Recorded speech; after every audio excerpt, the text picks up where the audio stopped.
Of course, we'll be talking about Kenya's exports to the EPL later on, but let's start in Egypt, where supporters and opponents of the ousted Egyptian President Mohamed Morsi have called rival rallies for the first Friday of Ramadan. Now, this, of course, comes amid soaring tensions following the military's overthrow of the Islamist leader. The Muslim Brotherhood, from which Morsi emerged, has vowed to keep protesting until he's reinstated into power.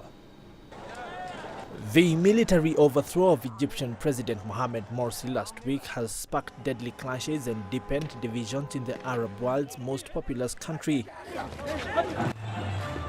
Now, leader of Egypt's Muslim Brotherhood, Safwat Hegazi, says his group is preparing large protests and marches on Friday to demand the release and reinstatement of the ex-president. Our goal is that in Cairo we gather no less than 15 million Egyptians so that people will know that it's not only Rabat demonstrations who are against the coup, all Egyptians are against the coup. There are going to be marches towards different places, Etihadiyya, Presidential Guard, Defense Ministry. We have no problem even going to Tahrir Square. There is a possibility. However, the group's ability to mobilize remains in question, with much of its leadership detained, on the run or keeping a low profile. The anti-Morsi camp has also called for rallies, including a mass iftar, the breaking of the Muslim fast in Tahrir Square. Egypt's new Premier Hezam El-Bablawi said on Thursday he does not rule out Muslim Brotherhood members in his cabinet as he considers the makeup of his interim government. Experts agree to this, but the Brotherhood has rejected the offer to join the new government. The interim president has issued this constitution declaration without consulting with the political parties who are very active in the June 30th revolution. So I think the important principle is that personal power should not be replaced by another personal power. With the ongoing violence, many now fear a repetition of the mistakes of the last military-led transition between Hosni Mubarak's ouster in 2011 and Morsi's election in June of 2012. Peter Wakaba, CCTV. Let's now cross over live to Cairo, where CCTV's Adel Makhrouki is standing by. He's been following the latest developments in Egypt's political arena. Adel, we've got two very interesting situations here. Morsi supporters calling for fairly big protests, and of course those against the former president also calling for protests as well. How is the situation likely to play out today in Cairo?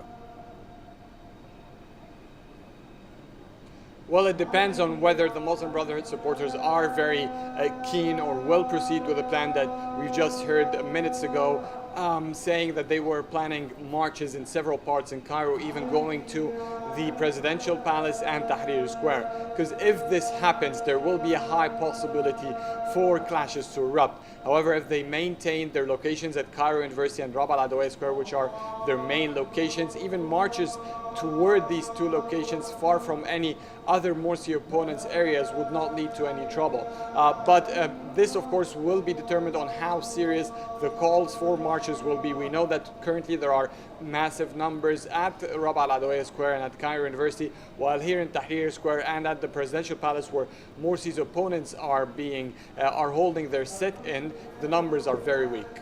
Indeed, given what we saw, however, on Monday, the last couple of days have been relatively calm. So what precautions are being taken to ensure that that calm atmosphere is maintained in today's protests?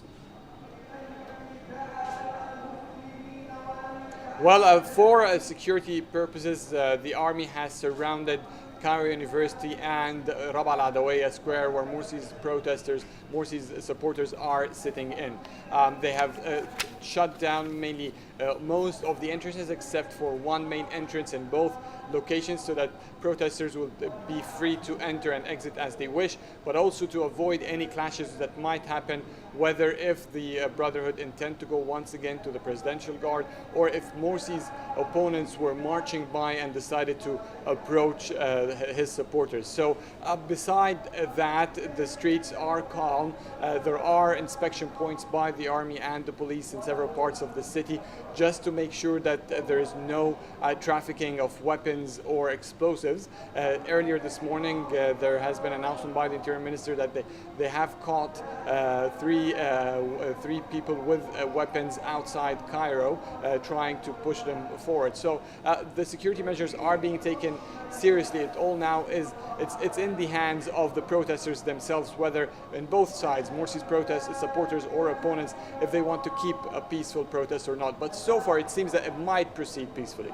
Indeed. We'll have to keep tabs on that event, on those events rather, in Cairo. Thank you very much for that update. That's CCTV's Adel Makhrouhi in the Egyptian capital of Cairo. Now let's cross the Atlantic, where Saudi princes charged with bringing a Kenyan woman to the United States and forcing her to work as a domestic servant could face more charges in that case. That's according to the California prosecutor. Mashal Alibayan was arrested on charges of human trafficking at her apartment in suburban Ivan early on Wednesday. Now that came after authorities say that the alleged victim, a Kenyan national, escaped from her residence and flagged down a bus driver. The 42-year-old princess is charged with bringing the Kenyan woman to the United States in May this year, confiscating her passport and paying her only a fraction of what she was promised. Now, the victim was also subjected to work for long hours and held captive in the princess's apartment as well. It's been 150 years since the Emancipation Proclamation, and so slavery has been unlawful in the United States and certainly in California all this time, and it's disappointing to see it in use here, and I think it may not be limited to this particular case, but this is certainly an example of forced labor, coerced labor. Now, according to the United Nations High Commissioner for Human Rights, many Africans are finding themselves in poor migration conditions due to various economic situations prevailing in several countries on the continent. CCTV sought views from Mutuma Rutere, who is a special rapporteur in the High Commissioner's office.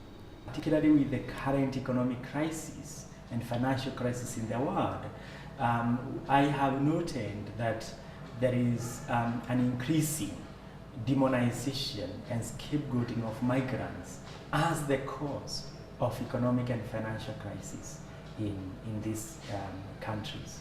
We are experiencing economic crisis in certain regions of the world, and therefore the pressures within those countries, mixed also with increasing sentiments and ideas and attitudes of racism, have compounded the problems that migrants face in these destination countries. It's very important that within African countries, the countries that are producing migrants themselves, that states come up with mechanisms of tracking what happens to their citizens when they move to other destinations, to other countries as migrants. Part of the problem is that there is no proper tracking in different countries. Countries often don't know what is happening to their citizens. Also, you have a mechanism or mechanisms through which any migrants who may be at risk can seek redress from either their mission or within the destination countries, but also from other agencies. At 10:10 GMT, we're taking a short break on Africa Live, but there's plenty more coming up. I feel wonderful. 50 years ago we were arrested, and now I live in free South Africa, and I'm part of that, and I share the democracy, and it's wonderful. South Africa remembers the infamous Liliesleaf farm raid 50 years later. And the UN Security Council is concerned about the security situation in South Sudan.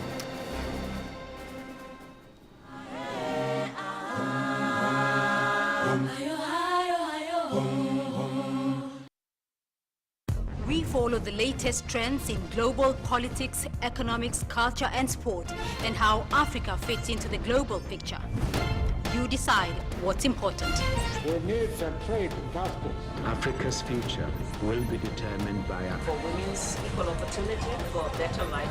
We have to change something, and it's not the outsiders. Talk Africa, a new voice for the world.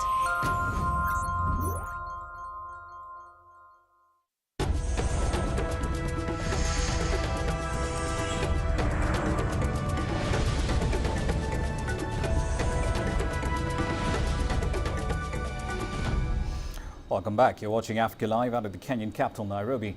I'm Raman Yang. Thursday marked the 50th anniversary of the infamous raid on Lidsley Farm in Johannesburg, South Africa, where a number of people were arrested in 1963. That raid changed the course of the struggle against apartheid, as well as the country's history altogether. By that time, Nelson Mandela was already in jail during that crackdown, and he was linked to these subversive activities through documents found at the scene. On the 11th of July 1963, police from South Africa's apartheid regime swooped on the Rivonia farm in Johannesburg, where political activists had gone underground planning to topple the racist government. The event led to the arrest of Walter Sisulu, Govan Mbeki, Ahmed Kathranda and Andrew Mlangeni, among others. The raid led to the Rivonia trial after the struggle leaders were charged with treason. The set is called the Liliesfield Farm Memory and Legacy Set. The events of 1963 were portrayed through a live reenactment which took place at the exact time a group of policemen jumped out of a fake dry cleaning van to storm the farm. This place, Lily's Farm, and our arrest in 1963, I think it was a big occasion. An occasion which I believe expedited our democracy, because if we were not arrested, I don't think we would be where we are today. I feel wonderful. 50 years ago we were arrested, and now I live in free South Africa, and I'm part of that, and I share the democracy, and it's wonderful. Former South African President Nelson Mandela, who was also honored on Thursday, remains in a critical but stable condition and is responding to treatment, according to South African President Jacob Zuma. We are encouraged that he is responding to treatment in hospital. He remains as much of a fighter now as he was 50 years ago, when incidents such as the raid on this farm took place. Thursday's events also saw the launch of a medallion to commemorate the former President Nelson Mandela and late ANC leader Albert Luthuli's legacies. Their faces were engraved on medallion coins. Newton Debu, CCTV. Germany-Africa ties and post-coup Egypt were high on the agenda of a meeting in the German capital on Thursday between the African Union chairperson Nkosazana Dlamini-Zuma and Chancellor Angela Merkel. In her press briefing, the influential South African politician, who's been at the helm of the African Union Commission for a year now, said she would like to see more investment from German companies in African economies. Dlamini-Zuma and Merkel also discussed the political upheaval which is now engulfing Egypt. Egypt is currently suspended from the African Union, but Dlamini insists the North African country can return as soon as it has an elected leadership. We would like to see much more participation of German companies in Africa, because Africa is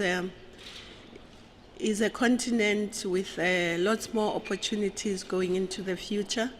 It's a continent that is going to grow much more, with a much more bigger, younger, vibrant population. It is in our rules that if there is an undemocratic or unconstitutional change of government, the country gets suspended. So it's nothing against Egypt, it's just an existing rule of the AU.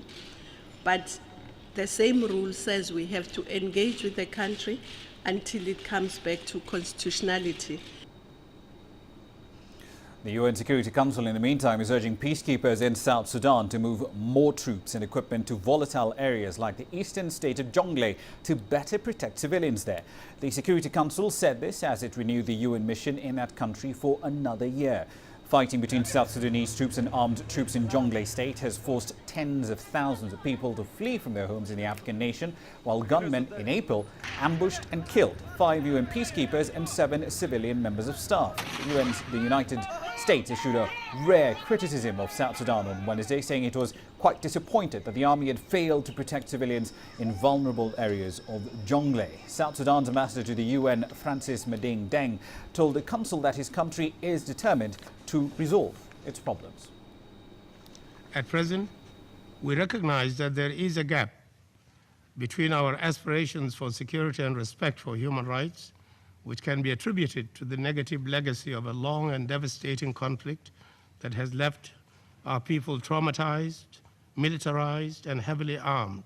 We are determined to address these with the help of our friends and international partners. The government remains especially concerned by the situation in Jonglei, which presents a challenge to our ability to discharge our primary responsibility for the protection of our civilians.